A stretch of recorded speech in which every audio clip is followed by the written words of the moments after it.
as great as, Jokic is, you can't sell him. You can't market him because he's not this great personality, and this is by choice. I mean, I had the opportunity to be teammates with him. He doesn't care about the spotlight. He doesn't want to be that type of guy.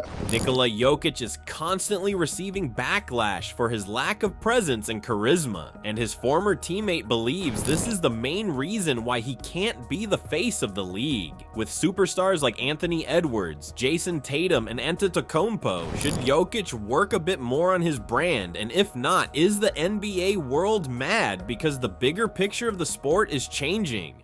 There is no doubt in anyone's mind about the effect that Nikola Jokic has on the modern-day NBA. While centers are poised to be athletic, jacked up, and bullying their way to the basket with fierce dunks, Jokic is all but that. His chubby physique and lack of interest in basketball being the centerpiece of his life have brought some questions as to whether or not Jokic has what it takes to be the league's face. Of course, the statistics speak louder than words, and Nikola being the first player in the NBA to be in the top 3 of points, rebounds, and assists in a season is a massive statement in his defense.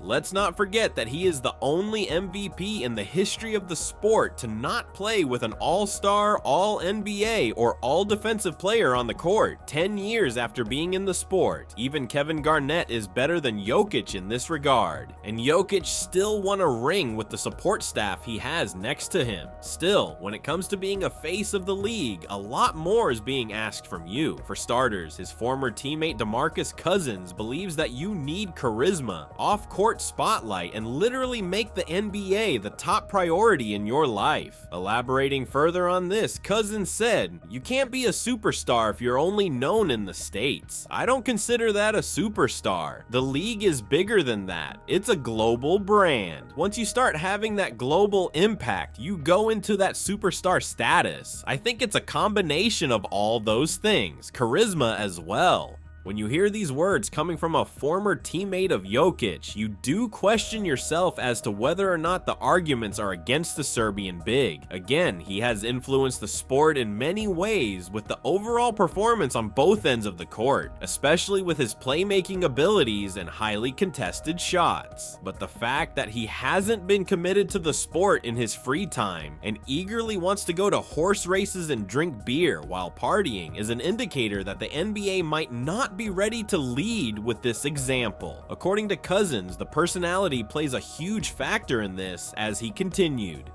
I mean, as great as Jokic is, you can't sell him. You can't market him because he is not this great personality, and this is by choice. I had the opportunity to be teammates with him. He doesn't care about the spotlight. He doesn't want to be that type of guy. Then you have guys like Anthony Edwards. Everything he says is gold, so obviously charisma matters. I think it's a combination of all those things. That's what gets you a superstar.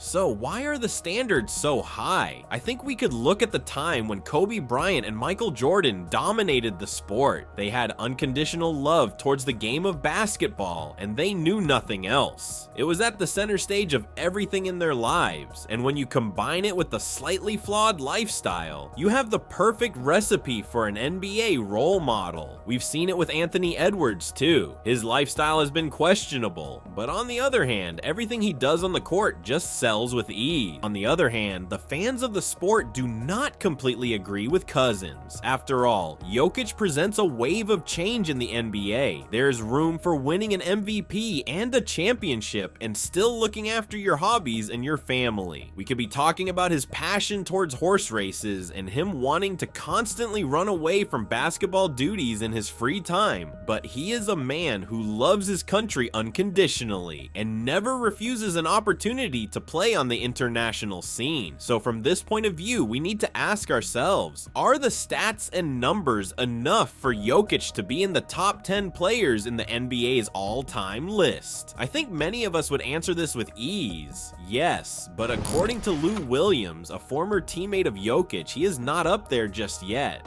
Williams feels like the numbers of Jokic are something we've seen with Russell Westbrook not that long ago, even in a greater manner, but he is not being considered as a top 10 player of all time. Elaborating on this, Williams said, It's unbelievable, but we didn't make this argument for Russell Westbrook when he was doing what Jokic is doing now. When Russell was averaging a triple-double for 2 or 3 seasons, even had a 60-20-20 game, we didn't make this argument of him being a top 10 player of all time. Jokic is on an unbelievable run right now, but let's see what the totality of his career turns into. He's a 1-time champion, 2-time MVP, and had a great opportunity to get another one, but let's see what happens after this.